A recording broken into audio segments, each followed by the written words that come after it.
नमस्कार सांग माने आज मु बनाऊँगी इंस्टांट लंका आचार से मुझे बड़ बड़ साइज लंका यूज करी आपड़ छोट लंका भी नहीं पारे। ए लंका राग लगे ना आप राग लंका भी नहीं पारे। से गोटा मसला सब यूज करी जमीक गोटा धनिया गोटा सोरिष कला जीरा जीरा पानमहुरी मेथी दाना नहीं सब मसला को मुझे लो फ्लेम रे ड्राई रोस्ट कर ठंडा होगापाई किछि समय रखीदेली।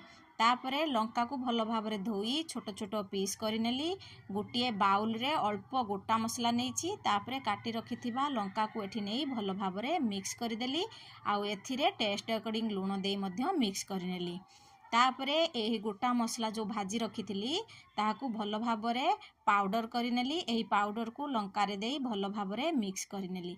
लंका आचार रे खट्टापण आनिबा पई एथिरे मु विनेगार यूज करिछि। आपण माने लेंबू रस मध्य नहीं पारिबे।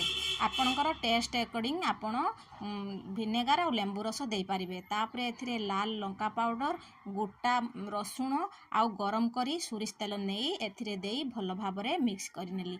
रेडी होई गला मोर इंस्टांट लंका आचार। सांग माने आपण माने थरे एई भली प्रोसेस रे इंस्टांट लंका आचार बनांतु। रुटी पराठा भात रे खांतु देखिबे केते टेस्टी लागुची। तापरे कमेंट रे जणांतु मोर लंका आचार रो प्रस्तुति प्रणाली आपण मानकु केमिति लागिला कमेंट माध्यम रे निहाती कहिबे। फेसबुक रे देखुथिले फॉलो निहाती करंतु।